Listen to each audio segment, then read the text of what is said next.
ये स्टूडेंट, आज के इस लेक्चर में हम एक हालो चार्ज स्फीयर के केस में electric field inside, at surface और आउटसाइड फाइंड करेंगे। तो आइए स्टार्ट करते हैं। सपोज करें हमारे पास एक हालो चार्ज स्फीयर है जिसका रेडियस बी है, और हम फाइंड करना चाहेंगे पहले केस में electric field inside the sphere. ठीक, और इसके लिए हम एक स्मॉल रेडियस आर का गॉसियन सरफेस लेंगे, जैसे कि आप यहाँ पर देख सकते हैं। सपोज करें इस पॉइंट पर, इनसाइड के इस पॉइंट पर मैं इलेक्ट्रिक फील्ड फाइंड करना चाह रहा हूँ।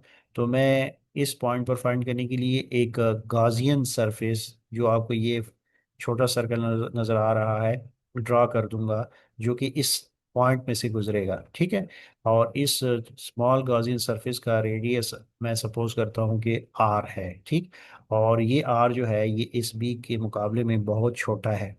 सही है। अच्छा, और ये जो हालो चार्ज स्फीयर है, इसके सरफेस पर पॉजिटिव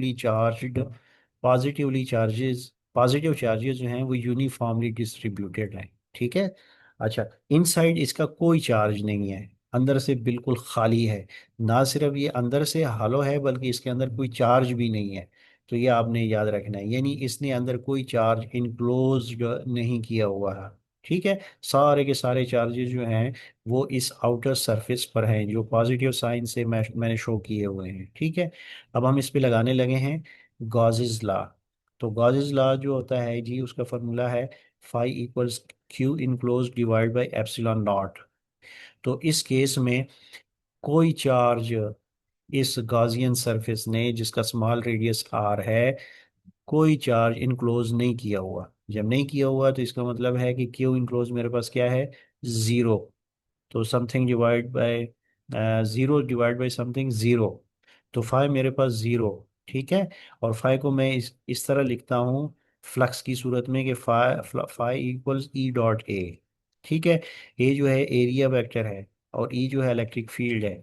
अब देखें एरिया वेक्टर, तो देखें ना, इसका एरिया वेक्टर तो है ना।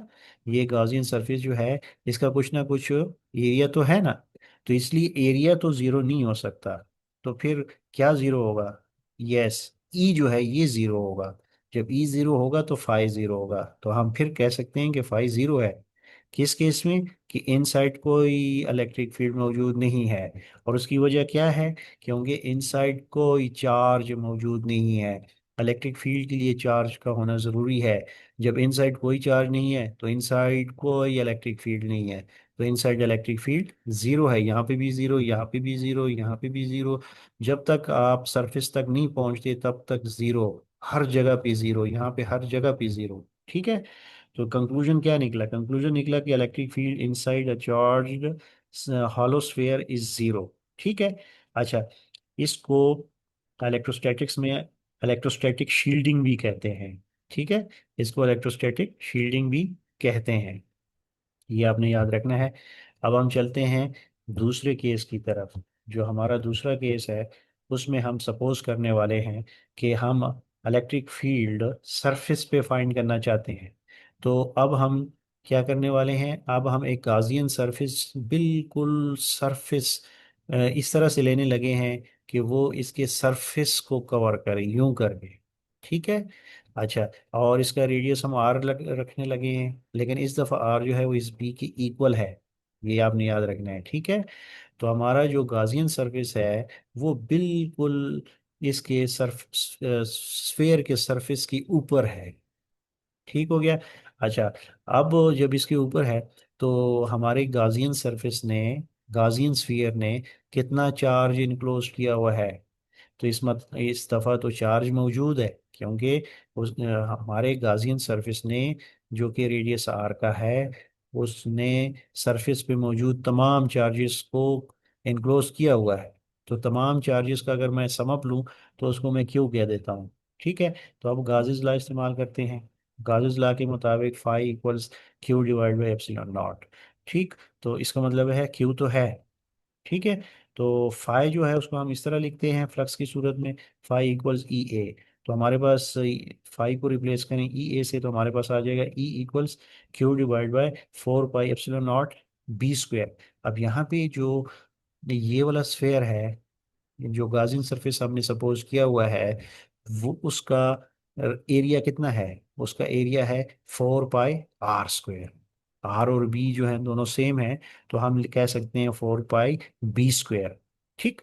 तो एक ही जगह मैंने लिख दिया है 4 pi b square, area of Gaussian sphere. ठीक है।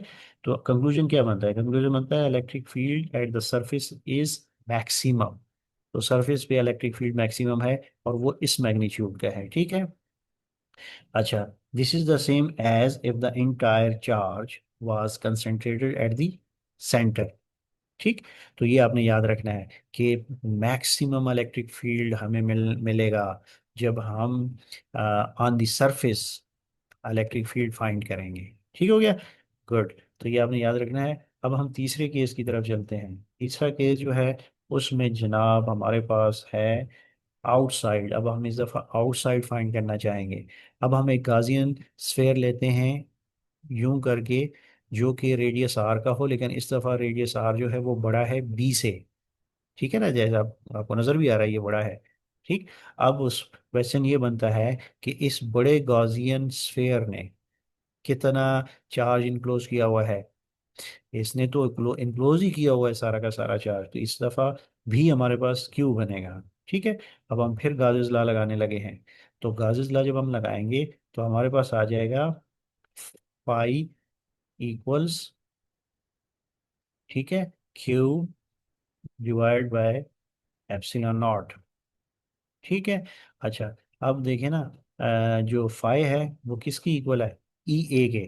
तो यहाँ पे लिखा गया है ई ए। ए जो है वो एरिया मैंने लिख दिया है 4 पाई r स्क्वेयर। देखो ना, अब जो बाहर का रेडियस है, बाहर का जो गाजियन स्फेयर है उसका रेडियस क्या है? आर।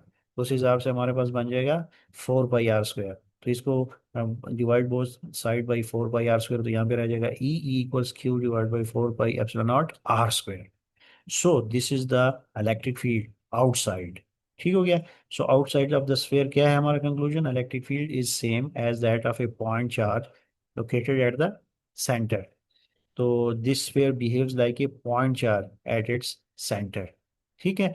तो ये हमारा इलेक्ट्रिक फील्ड जो है बिल्कुल सेम आता है जिस तरह से हम किसी पॉइंट चार्ज के लिए, यहाँ पे फॉर एग्जांपल कोई पॉइंट चार्ज पड़ा है और हम उसका इलेक्ट्रिक फील्ड फाइंड करना चाहते हैं, तो उसका मैग्नीट्यूड भी इतना ही आता है जितना अभी हमारे पास आया है। तो ये तीन केसेस हमने स्टडी किए हैं। अगर आपको कोई कंफ्यूजन हो